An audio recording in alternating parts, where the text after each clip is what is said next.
డబ్బు, అనారోగ్యం, ఉద్యోగం, వ్యాపారం, అప్పులతో బాధపడుతున్నారా? మీకోసమే లాంచ్ యువర్ ఫ్యూచర్ ప్రోగ్రామ్. నమస్తే, వెల్కమ్ టు సుమన్ టీవీ. నేను విష్ణు. ప్రస్తుతంతో పాటు ప్రముఖ స్టాక్ మార్కెట్ అనలిస్ట్ జీవి సత్యనారాయణ గారు ఉన్నారు. వారితో మాట్లాడదాం. సార్ నమస్తే. సార్ సత్యనారాయణ గారు నమస్తే. సార్ సత్యనారాయణ గారు, స్టాక్ మార్కెట్స్ ఇన్వెస్ట్మెంట్స్కి సంబంధించి ప్రతి ఒక్కరిలో ఒక బేసిక్ క్వశ్చన్ అనేది రన్ అవుతూ ఉంటుంది. వాళ్ళ మధ్యలో ఎప్పుడు ఒక క్వశ్చన్ అనేది ఏంటంటే, మన దగ్గర ఉన్న ఇన్వెస్ట్మెంట్ మొత్తం తీసుకెళ్ళి ఈక్విటీలో ఇన్వెస్ట్ చేయడం అసలు కరెక్టేనా?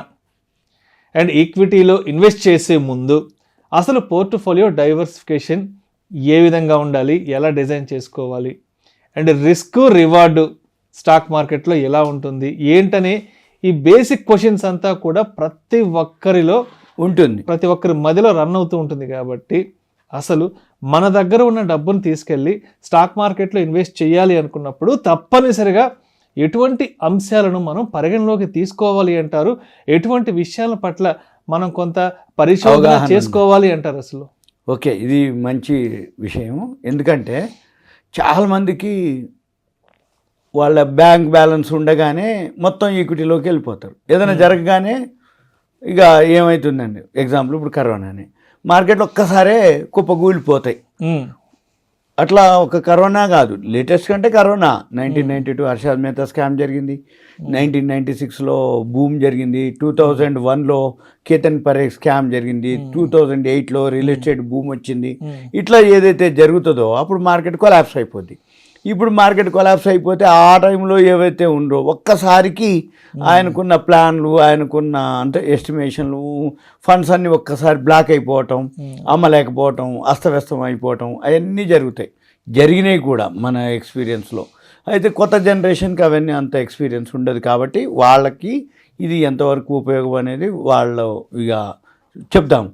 అయితే ఉదాహరణకి అట్లా కనుక ఏదైనా జరిగి కూలిపోతే అన్ని ఈక్విటీలో మార్కెట్లోనే పెట్టకుండా డైవర్సిఫైడ్గా పెట్టాలి. అవి ఏం పెట్టాలి, ఎట్లా పెట్టాలి, ఎలా చూడాలి, ఏం చూడాలి అనేది చూద్దాము. అట్లని వెమ్మటే ఇంకా భయంతో క్లోజ్ చేసుకోకూడదు. అంటే ఇక లాస్ వచ్చింది, ఇంకా నాది బ్యాడ్ లక్, ఇక ఇట్లా అయిపోయింది, అట్లా అయిపోయింది అన్నీ అనుకోకుండా అన్నీ అమ్మేస్తారు. అలా అమ్మకూడదు అనమాట. లాస్ వచ్చేది షేర్ మార్కెట్లో అంటే మెయిన్ ఇదే రీజను. ఎందుకంటే నేను ఈక్విటీలో పెడతారు, అప్పుడు బాగా పెరిగినప్పుడు కొంటారు, బాగా పడిపోగానే మొత్తం ఇంకా లాస్ వస్తుంది, ఇంకా ఏమోలే ఇక వెనక్కి వెళ్ళిపోయి అన్ని అమ్మేస్తారు. అది చేయకూడదు ఒకటి. తర్వాత వీలైతే ఇంకా పెట్టుబడి పెట్టగలగాలి. ఇప్పుడు కరోనా టైంలో ఎవరైతే పెట్టారో షార్ట్ టర్మ్లోనే మళ్ళీ రిటర్న్స్ వచ్చినాయి. అంటే వాల్యూ ఉన్నటువంటి కంపెనీలు, అట్లని అన్ని కంపెనీలు కావు, వాల్యూ ఉన్నటువంటి కంపెనీలు.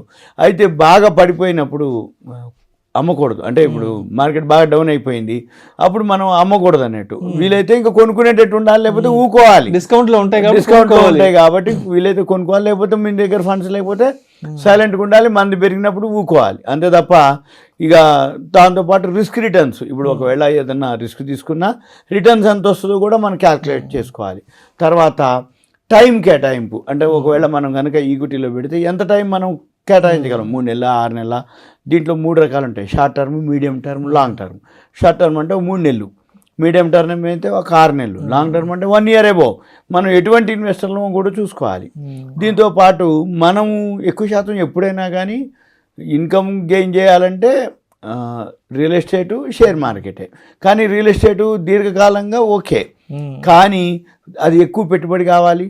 ఒకళ్ళు ఎప్పుడైనా మనం ఎగ్జిట్ కావాలి అనుకుంటే రియల్ ఎస్టేట్లో అంత తొందరగా ఎగ్జిట్ కాలేము, అంటే మనం అమ్మి. కానీ షేర్ మార్కెట్లో అట్లేం లేదు. ఎగ్జిట్ కాదలుచుకుంటే 1 or 2 డేస్లో మొత్తం క్లోజ్ చేసుకుంటే మన అమౌంట్ మొత్తం వచ్చేస్తుంది. అందుకనే షేర్ మార్కెట్ అట్రాక్ట్ అవటానికి. అట్లని రియల్ ఎస్టేట్లో ఉండాలి, షేర్ మార్కెట్లో ఉండాలి. రియల్ ఎస్టేట్లో అంటే కనీసం మన ఇంటికి కావాల్సిన అంటే ఇల్లు కానీ ఫ్లాటో ఏదైతే అంతవరకు బేసిక్ ఉండాలి. అట్లా అని చెప్పేసి పెద్ద మొత్తాలు రియల్ ఎస్టేట్లో పెట్టి అక్కడ కూడా దొరికిపోతారు. ఇప్పుడు పొలిటికల్ సిచ్యువేషన్ ఉన్నప్పుడు రియల్ ఎస్టేట్ మూవ్మెంట్ ఉండదు. అటువంటప్పుడు షేర్ మార్కెట్ కూడా డౌనే ఉంటుంది, రియల్ ఎస్టేట్ కూడా డౌనే ఉంటుంది. ఇప్పుడు తర్వాత రిజల్ట్స్ని బట్టి గవర్నమెంట్ ఫామ్ అయిన తర్వాత ఇప్పుడు మన తెలంగాణలోనే రియల్ ఎస్టేటు మొన్నటి వరకు బాగుంది, ఇప్పుడు కొంచెం డౌన్ ఉంది. మళ్ళీ ఇప్పుడు గవర్నమెంట్ ఇప్పుడు సపోజ్ ఆంధ్రప్రదేశ్, తెలంగాణ, ఆంధ్రప్రదేశ్లో మళ్ళీ వేరే గవర్నమెంట్ వచ్చింది అనుకోండి, మళ్ళీ అక్కడ రియల్ ఎస్టేట్ పుంజుకుంటుంది. అంటే జనరల్గా రియల్ ఎస్టేట్ ఎలా అయితే ఉంటుందో షేర్ మార్కెట్లో కూడా మన పని ఏంటిది, ఆ సిచ్యువేషన్ని బట్టి మనం లాంగ్ టర్మా షార్ట్ టర్మా చూసుకోవాలి. తర్వాత వీటితో పాటు ఎక్కువ శాతం ఈ మన పోర్ట్ఫోలియోలో ఏ విధంగా అంటే ఎంత మేరకు మన అమౌంట్ ఎంత క్యాపిటల్ పెట్టాలి, మన దగ్గర ఏదైతే 100%లో మొత్తం ఈక్విటీలో పెట్టకుండా కొంత క్యాష్ రూపంలో పెట్టుకోవాలి. ఎందుకోసం రేపు ఏదన్నా అవసరం పడితే ఎమర్జెన్సీ వస్తే ఉపయోగపడేటట్టు ఉండాలి. ఒకవేళ మనం కొనుక్కునే ఏదన్నా మళ్ళీ కొనేటట్టు ఉందంటే తక్కువలో ఒకవేళ మార్కెట్ పడితే మళ్ళీ ఇంకా కొన్ని కొనుక్కునేటానికి క్యాష్ రూపంలో ఉండాలి. అందుకని క్యాష్ అనేది ఉండాలి. తర్వాత మళ్ళీ మనము మెంటాలిటీ కూడా చాలామందికి ఎట్లుంటుందంటే పెరిగినాక కొంటారు, పెరిగేటప్పుడు కొనరు, ముందు కొనరు, పెరిగినాక ఇంకా పెరుగుద్దని కొంటారు. అయితే వారన్ బఫెట్ కూడా ఏం చెప్పిండు, బాగా పెరిగినాక కొనొద్దు, బాగా పెరిగితే మీరు అమ్ముకోవాలి, బాగా తగ్గితే వాల్యూ ఉంది అప్పుడు కొనాలి. కానీ బాగా తగ్గినప్పుడు వాల్యూ ఉందని తెలిసినా ధైర్యం చేయరు కొనటానికి. ఏమోలే ఇంకా డౌన్లో ఉందిలే కదా ఇక అని వాళ్ళు ధైర్యం చేయరు. వారన్ బఫెట్ కూడా అదే చెప్తాడు, ఏమని, అందరూ అమ్మినప్పుడు నువ్వు కొనుక్కో, వాల్యూ ఉంది, అందరూ అమ్మినప్పుడు కొనుక్కోలేదు అంటే బాగా పడ్డప్పుడు అందరు అమ్మేస్తారు కదా అప్పుడు నువ్వు కొనుక్కో, ఇది అనమాట ఆయన చెప్పేది. తర్వాత మనకంటూ కొంత ఫండ్ ఉండాలి, అంటే ఎమర్జెన్సీ ఫండ్ మాదిరి కొంత ఫండ్ ఉంచుకొని ఏదన్నా జరిగినప్పుడు ఉంటుందా లేదా అనేది చూసుకోవాలి. ఇంకొకటి మనం ఏదైతే ఇన్వెస్ట్మెంట్ చేస్తామో లాంగ్ టర్మ్గా ఉంది. ఇప్పుడు సపోజ్ రియల్ ఎస్టేట్లో ఒక ఇల్లు కొనుక్కుంటారు, జాగ్ కొంటారు, ఏమంటే తెల్లారంగానే అమ్మరు. ఎందుకు అమ్మరు? లాంగ్ టర్మ్ అని ఉంచుకుంటారు. అలానే షేర్ మార్కెట్లో కూడా మనము లాంగ్ టర్మ్కి ఎన్నేళ్ళు ఉండగలం, సంవత్సరమా, 2 ఏళ్ళ, 3 ఏళ్ళ. ఎగ్జాంపుల్ జనరల్గా లాంగ్ టర్మ్ వాళ్ళు చాలామంది ఉంటారు, చిన్నపిల్లలు ఉంటారు.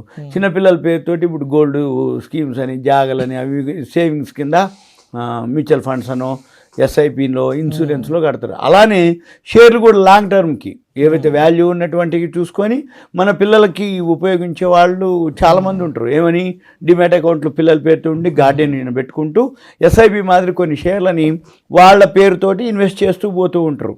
అలా మనం లాంగ్ టర్మ్కి ఎన్నేళ్ళు ఆ పిల్లల అంటే 25 ఇయర్స్, ఇప్పుడు సపోజ్ 10 ఇయర్స్, 8 ఇయర్స్, 12 ఇయర్స్ ఉన్నారు, వాళ్ళు 25 ఇయర్స్కి లెక్కేస్తే మ్యారేజ్కి అనుకోండి, హైలీ ఎడ్యుకేషన్ అనుకోండి, లేకపోతే జాబ్ కోసానికి కానీ ఏదైనా ఖర్చు కోసానికి అనేది పెద్ద మొత్తం ఆ టైంకి దానికోసానికి మనం ప్లాన్ చేసుకోవాలి.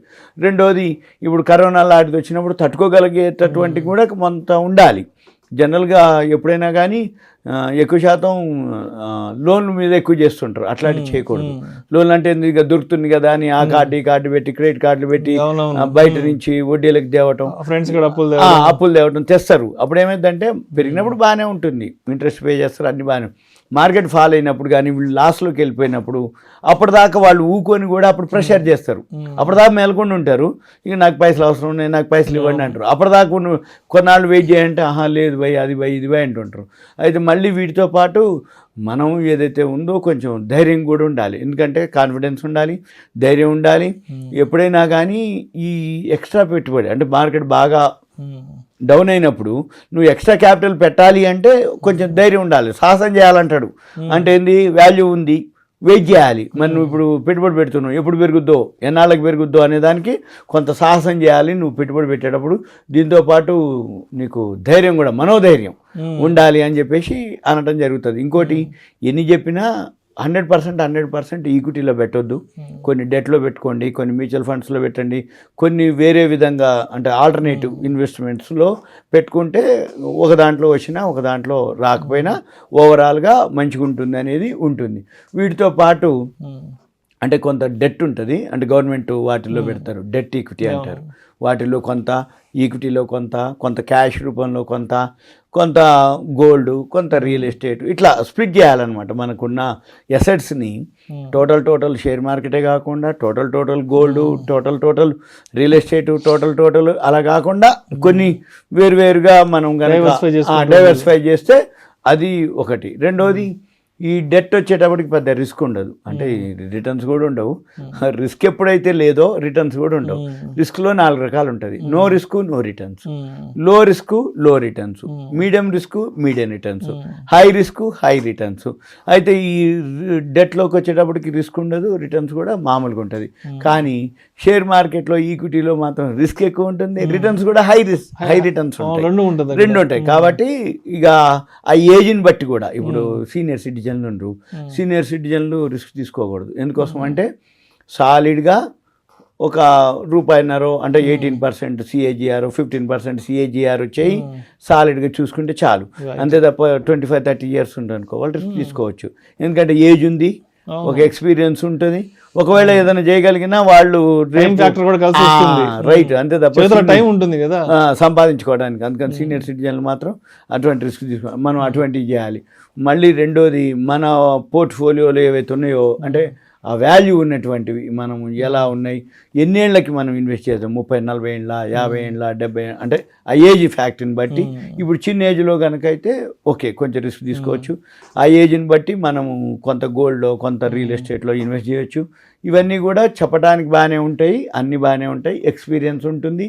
వీటితో పాటు మన ఇంట్లో ఎవరైతే పెద్దవాళ్ళు ఉంటారో వాళ్ళ గైడ్లైన్స్ తీసుకోవాలి.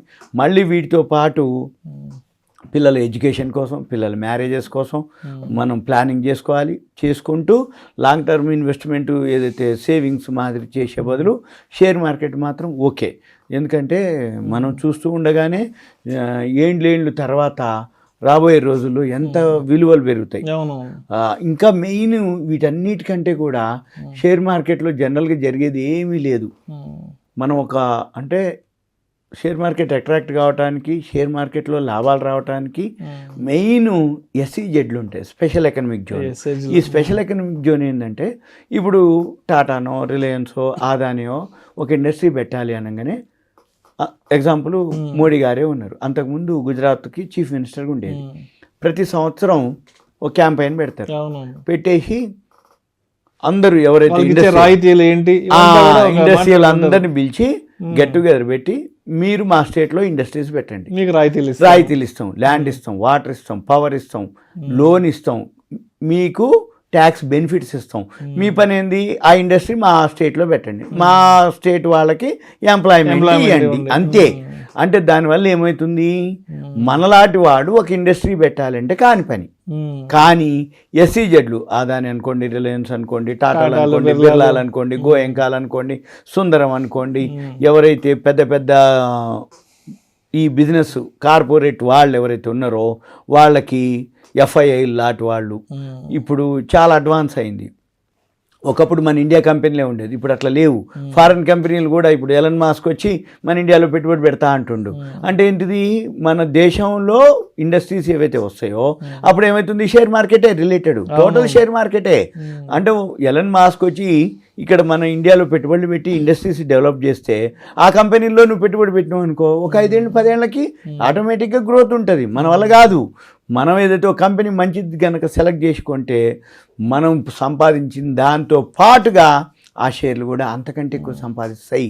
కాబట్టి షేర్ మార్కెట్ అనేది ఓకే, షేర్ మార్కెట్ రిస్క్ తీసుకోవచ్చు, కాకపోతే మన పరిధిలో రిస్క్ తీసుకోవడం అనేది ఉత్తమం, అంతకంటే ఎక్కువ చేయకూడదు.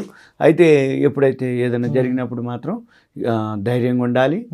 కంపెనీ వాల్యూ కనుకుంటే ఇంకా అవసరమైతే పెట్టుబడి పెట్టేటట్టు ఉండాలి తప్ప ప్యానిక్ అయిపోయి అమ్మేటట్టు ఉండకూడదు అనేది మన ఉద్దేశం. Thank you sir, thank you so much. Suman TV ధన్యవాదాలు, థ్యాంక్ యూ. సుమన్ టీవీలో మీ పర్సనల్ అండ్ బిజినెస్ ప్రమోషన్స్ కోసం కింది నెంబర్కి కాంటాక్ట్ చేయండి.